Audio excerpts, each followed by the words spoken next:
Hello and welcome to a very special How I Paint Things.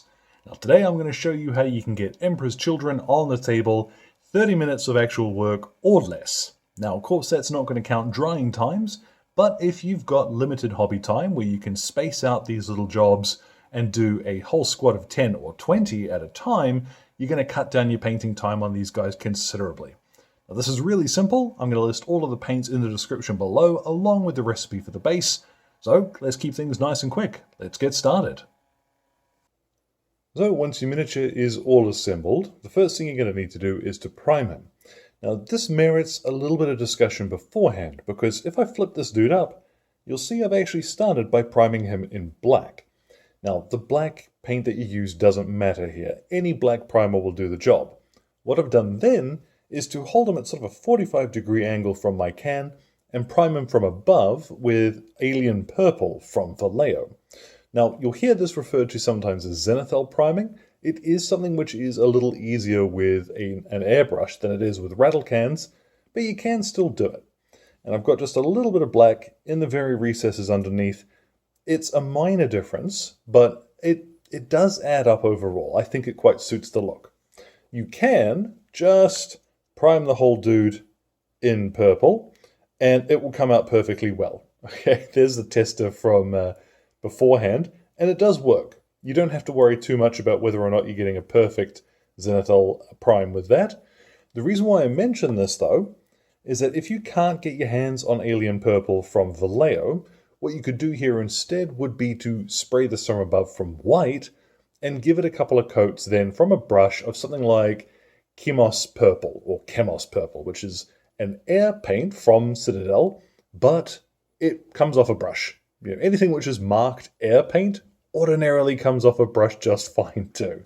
But if you can find Alien Purple, if you've got Vallejo stuff near you, it is a brilliant shade of purple. Really nice. It's important to note though that it is different from the Army Painter Alien Purple. Their Alien Purple is very dark by comparison, so I wanted the lighter one here that we can do a little bit more to without having to then highlight. So the first color that we're going to apply is actually German Grey. Now this is a Vallejo color, and I'm using this because it is just off of black. If you wanted to, you could stick to Corvus Black here instead, but I tend to find the coverage on these darker Vallejo colors is a little better. So I'm going to paint in the bolter casing, and I'm also going to paint in all of the bolter parts, which will be silver later.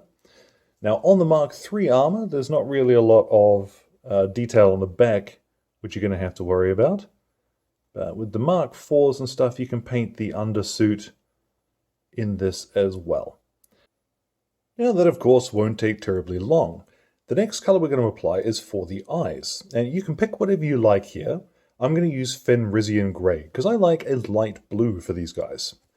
What I'm going to do is just splatter it fairly liberally into the eye socket.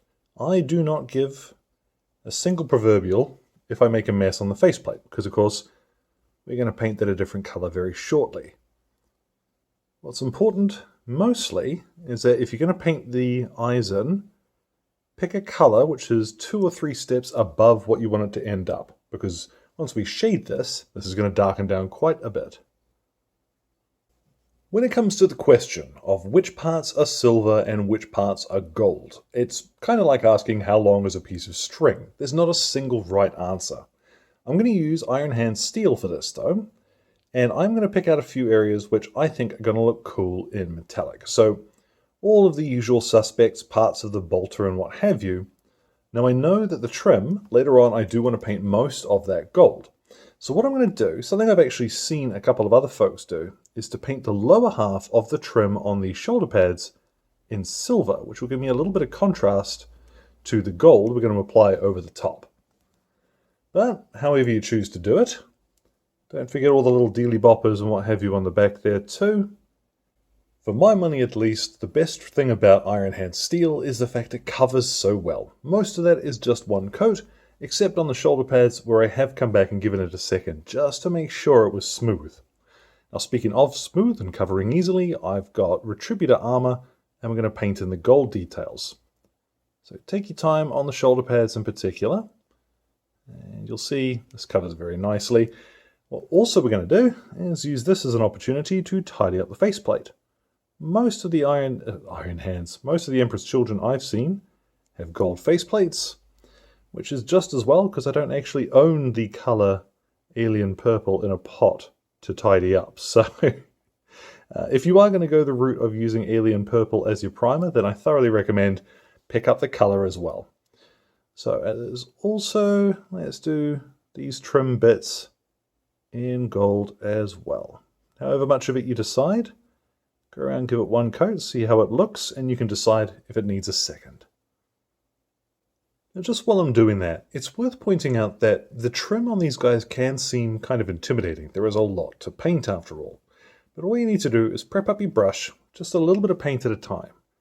And instead of trying to paint a straight line with the very tip, for most of the trim you can get away with using the side of your brush to apply that. So don't worry too much about whether or not it's going to be perfect around the edges.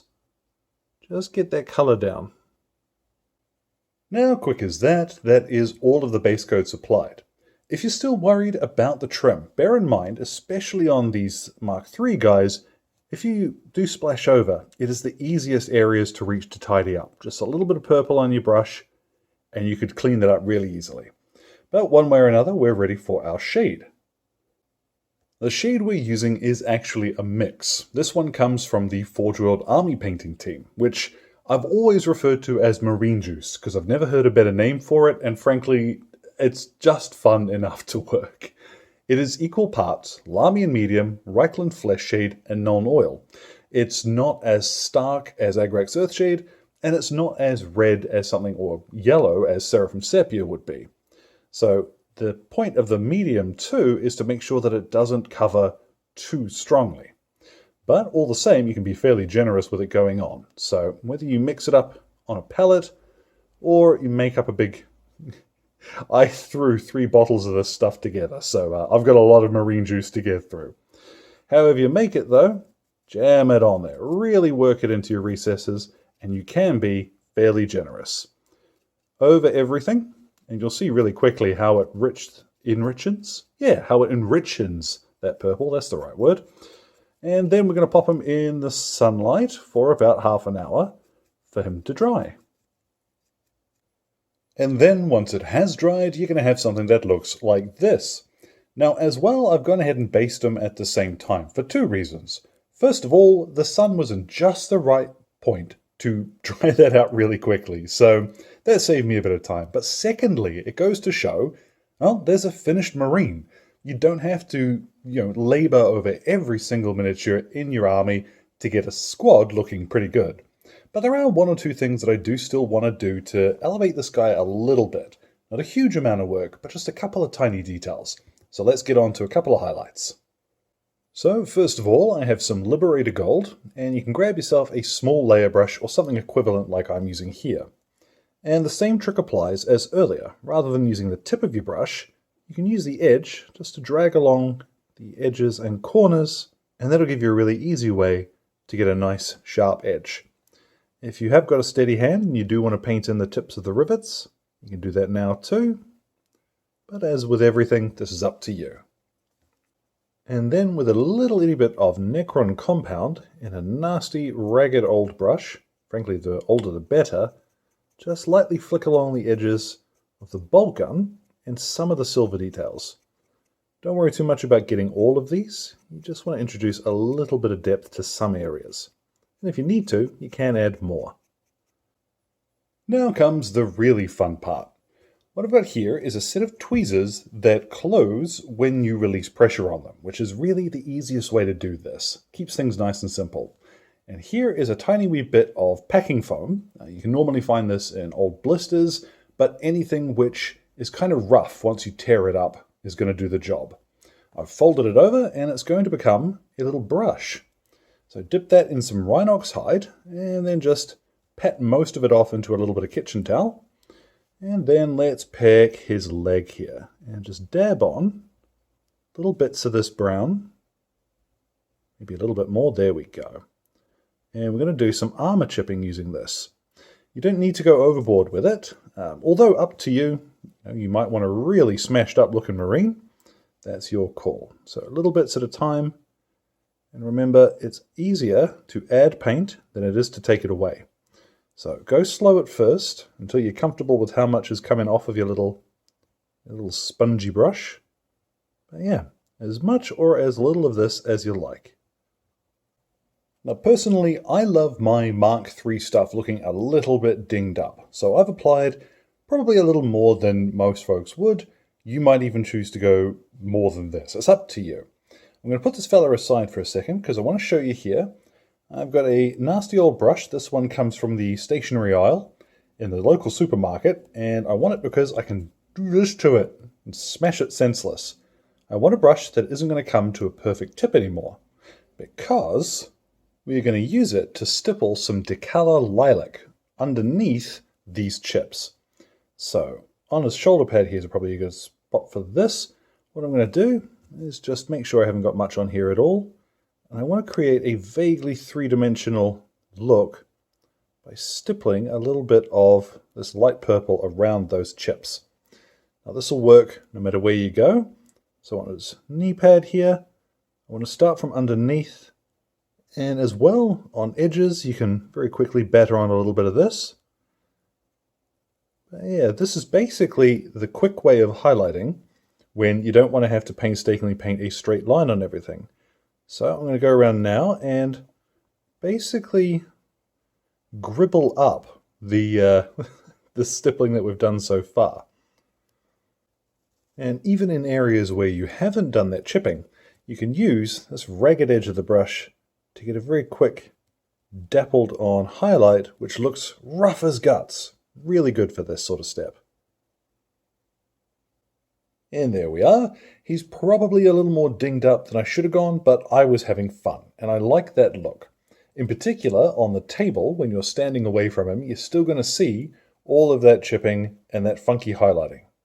Now, I'm going to go ahead, take him outside, and hit him with a spray varnish. Now, ordinarily, what I'd suggest with your Marines is that you want to hit them with Munitorum varnish, which is a satin. And that's going to give you something that looks like this. It is a slightly shiny finish. Got a little bit, it's a semi-matte, basically, with a tiny bit of satin finish.